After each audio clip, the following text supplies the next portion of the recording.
Hello friends, so today we're going to discuss another problem from the latest backtracking series. So I've already uploaded one video and this is the second video in the series I am working on. So the problem name is generate parentheses. It's a medium problem from LEETCODE. So as you can see, you are given n pair of parentheses. Write a function to generate all combinations of well-formed parentheses. So as you can see, if you have to form like n equal to 3, that there are 3 opening and 3 closing parentheses, and you have to form out every possible valid combination of parentheses which has 3 opening and 3 closing.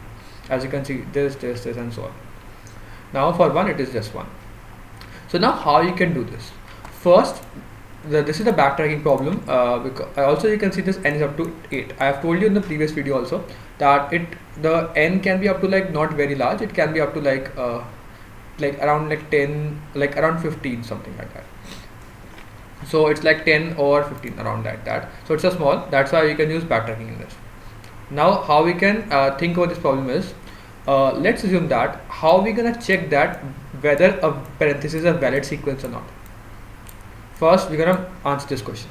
We can answer this question by taking a variable. Let's assume that I have a variable count or cc which initialized to 0.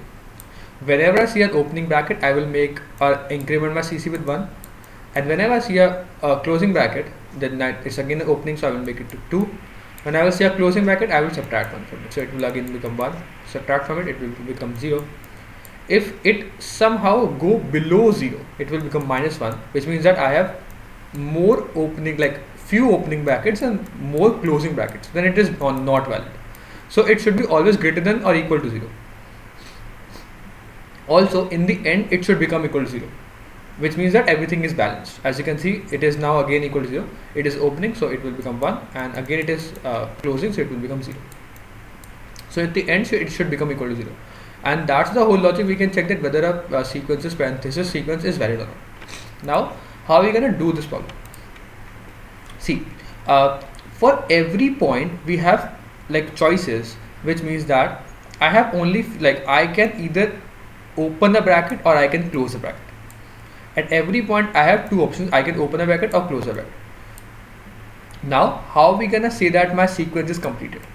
If n equal to 3, then the length of the series should be equal to 6, because there are 3 openings and 3 closings, so the length should be equal to 6. And in the end of these 6 brackets, the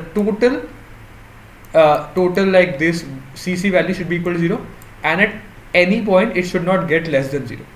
If I ensure these conditions, then the answer is like the final parenthesis sequence which will form in the end is a valid parenthesis sequence. So now what we're gonna do, I'll draw it out with the drawing. As you can see, at the first point, whether I can draw a opening or a closing. So let's assume that I have nothing at the start. I can do an opening or I can do a closing. If I do a closing, it is like -1, and it is an opening, then it will become 1, because everything is nothing, so it is start with 0. Then I put a opening, so it will become like a total CC will become 1, and if I do a closing, then the CC will become -1. And if it become -1, it goes less than 0, so this is not valid actually. So I will not go down this lane. And now I have only this lane, which is +1. Now again I can do opening, which is like this, or I can do a closing, so it can be like this. So this is 0 and this is 2.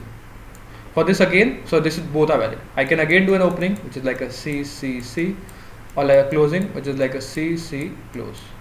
It can be like an opening again, or it can be like closing.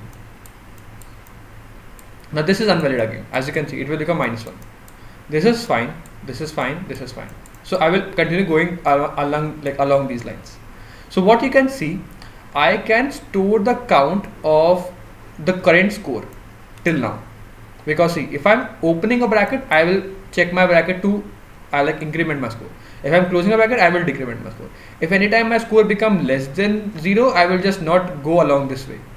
If my total score is greater than 0, then it's fine. And in the end, when my total length becomes equal to if my given n is equal to 3, in the end when my total length become equal to 6, then I will stop. And in that point, whatever sequences I have, I will check that all those sequence which has a total count or sum or CC equal to 0, I will put those sequence in my total final array. And that's the logic for this problem.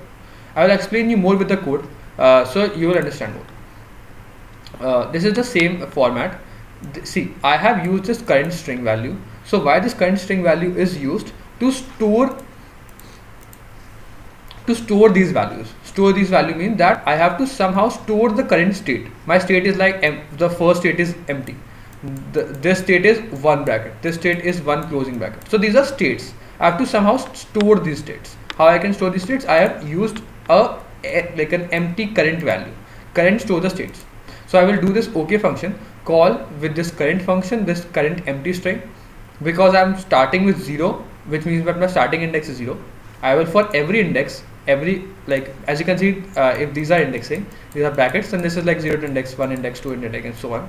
So for index, like I will start with 0 indexing, and I will also send n, and the answer is the final vectors, like because I have to output a vector of strings. Then this OK function will take the input of this. Okay, if my score at any time, so this is actually score. This is not the index, but it is score. Score actually help us to find out the index also, but we just send out score because there is initially no empty string, so the score is 0.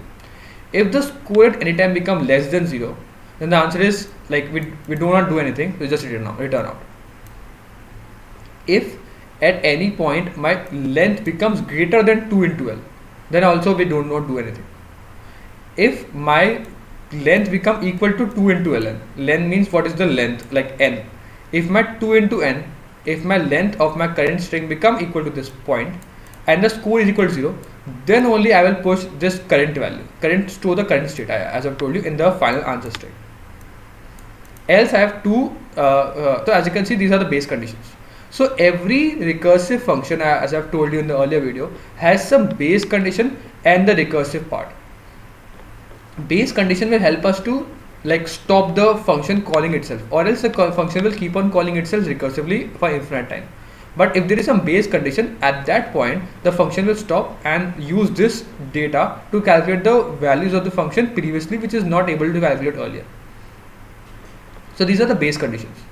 And see, after these base conditions, if neither of these base condition is met, which means that neither my length is large enough or my length is small or the total score is greater than 0, then I will recursively call my function again. But now I have two options. The current stored the current state. I can either add an opening bracket in my current state. So what I can do, current plus this opening bracket. As you can see, I will recursively call this function again by adding an opening bracket to this current. And because I'm adding an opening bracket, my score will increment by 1, and this length will remain the same. Length means what is that? Like this n. This is same. Like this is same. This is just used to check this value. So this is same. And or else I will make a closing bracket and my score will decrement by 1 and length will remain the same. So what I'm actually doing, I have to find out the possible current states. I have to iterate over all the possible states and current store the possible states. So as you can see, initially the current is empty, and then I will call this OK function and nothing will hit. This base condition will not hit. So I will call this empty because initially current is empty. So empty plus opening bracket. So opening bracket is, so now my current state is opening bracket. This OK function will again call with an opening bracket. My score will increase by 1 because now I have an opening bracket and the length is again. Also my current function is OK, which also will recursively call with a closing bracket. My score will decrease by 1 and the length will remain the same. But because initially the score is 0 and it will become -1, then the state it will be like this, which is like closing bracket and the score is -1. And as you can see, it will directly hit this base condition and it will return out, and we will not go down that path. If it is an opening bracket, which is again, I will go down this path and I will again add an opening bracket to the current state and I will recursively call this function again. So you can write down this on this paper. It is just like forming this tree. I have already told you like how this tree is forming. And this is the function how you are like using this. This is the standard format how we can like write a like backtracking approach, in which we have to first write down some base condition always in the recursive formula and then the recursive part itself, and then we just return out. So because we have to output the answers in this answer vector, we just make a void recursive function, because all the answers are stored in this global vector of strings, and in the end we just return out this, because this global vector of strings actually store out all the possible strings. Because whenever I hit this condition, base condition, in which my current string become long enough equal to 2 into length, and also my score is equal to 0, then only I will push my current string state, which is equal to state or like store in this current, into the answer. I hope you get the intuition and the logic for this problem. If you still have any doubt, we mention now. Thank you for watching this video. I'll see you next one. Keep coding. Bye.